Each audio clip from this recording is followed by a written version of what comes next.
নমস্কার বন্ধুরা, বাংলা ও বাঙালি রান্নাঘরে আপনাদের সকলকে স্বাগত জানাই। আজকের রেসিপি রাভা ইডলি।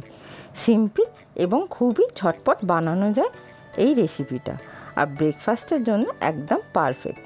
তাহলে চলো রান্নাটা শুরু করি। কীরমভাবে বানালাম দেখিয়ে দিই। প্রথমে আমি এখানে সুজি নিয়ে নিয়েছি। এখানে 1 কাপ সুজি নিয়েছি।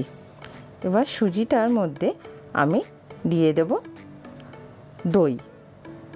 1/2 কাপ দই দিয়ে দিয়েছি এর মধ্যে। এটা কিন্তু টক দই। ভালো করে এবার টক দইয়ের সাথে সুজিটাকে মিশিয়ে নিচ্ছি। ঠিক মতো মেশানো হয়ে গেলে এর মধ্যে এবার সামান্য একটু জল দেবো, কারণ দেখতেই পাচ্ছ খুব টাইট হয়ে গেছে। আর সুজি যেহেতু জল খুব ভালো টেনে নেয়, তাই জন্য একটুখানি জল দিয়ে দিচ্ছি যাতে সুজিটা ফুলে যায়।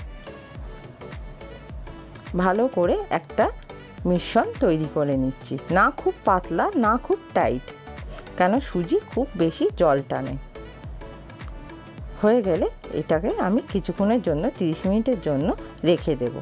এটা যেহেতু প্লেন নয়, একটু মশলা ইডলি, তাই জন্য মশলা রেডি করে নিচ্ছি। এখানে আমি রিফাইন্ড অয়েল নিয়ে নিয়েছি, আর তার মধ্যে সর্ষে আর হিং দিয়ে দিলাম, 1 চিমটে হিং, আর দিয়ে দিচ্ছি কারি পাতা, 6-7টা কারি পাতা, আর 2খানা লঙ্কা কুচিয়ে দিয়ে দিলাম। এবার সেটাকে আমি তেলের মধ্যে একটু নেড়ে নিচ্ছি। কারি পাতা সর্ষে ফোড়নের যখন সুন্দর গন্ধ উঠবে, তখন আমি দিয়ে দেব পেঁয়াজ কুচি। পেঁয়াজটা দিয়ে এবার হালকা ভেজে নেব। খুব গোল্ডেন ব্রাউন করে ভাজতে লাগবে না, হালকা গোলাপি কালার হয়ে গেলে এবার বাদাম কুচি দিয়ে দিলাম। বাদামটাকে জাস্ট একটু ক্রাশ করে নিয়েছি, দিয়ে ভালো করে নেড়ে নিচ্ছি। এবার এইদিকে আমি ব্যাটারটা কিন্তু 30 মিনিট হয়ে গেছে। এবার এর মধ্যে দিয়ে দিলাম ধনেপাতা কুচি, আর দিয়ে দিচ্ছি ওই মশলাটা, আর দিলাম একটু আদা কুচি, দিয়ে ভালো করে মিশিয়ে নিলাম। আর দিয়ে দিচ্ছি স্বাদ অনুসারে নুন। মিশিয়ে আরও 5 মিনিট মতো রেখে দেব।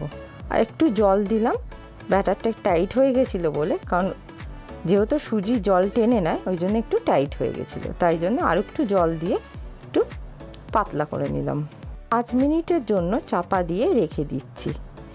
5 মিনিট পর আমি এর মধ্যে দিয়ে দিচ্ছি ইনো দিয়ে ভালো করে এটাকে ফাটিয়ে নিচ্ছি। ইনো দেওয়ার সঙ্গে সঙ্গে সুজি মিক্সচারটা কিন্তু অনেকটা হালকা ফুলে উঠবে। এবার আমি একটা ইডলির ছাঁচের মধ্যে ভালো করে অয়েল ব্রাশ করে নিয়েছি, আর এই ব্যাটারটা দিয়ে দিচ্ছি 1 হাতা করে। প্রত্যেকটা ছাঁচের মধ্যে ইডলির ব্যাটার ভরে দিলাম। এটাকে ভাপে বসানোর জন্য আগে থেকে কড়াতে জল দিয়ে ফোটাতে দিয়ে দিয়েছিলাম। জলটা গরম হয়ে গেলে আমি ওপরে একটা স্ট্যান্ড দিয়ে দিচ্ছি, আর ইডলিগুলো ছাঁচগুলো ভালো করে বসিয়ে দিলাম। 20 মিনিটের জন্য ঢাকনা দিয়ে একদম লো ফ্লেমে হতে দিয়েছি। এবার ইডলিটা সুন্দর মতো হয়েও গেছে, দেখতেই পাচ্ছ কতটা ফুলে গেছে, আর পারফেক্টলি কুকও হয়ে গেছে। এবার আমি প্লেটে নামিয়ে নিয়েছি, আর একটা ভেঙে তোমাদের দেখিয়ে দিচ্ছি কতটা সফট আর খুব সুন্দর ইডলিটা হয়েছে, আর খেতেও কিন্তু খুব সুন্দর হয়েছে।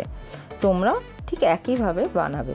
আজকে ভিডিওটা আমার কেমন লাগলো নিশ্চয়ই জানিও কমেন্টে, আর ভালো লাগলে একটা লাইক করে দিও। কি ভালো লাগলে রেসিপিটা শেয়ার করতে পারো, আর তার সাথে চ্যানেলটা সাবস্ক্রাইব করে বেল আইকনটা প্রেস করে দিও। Thank you for watching.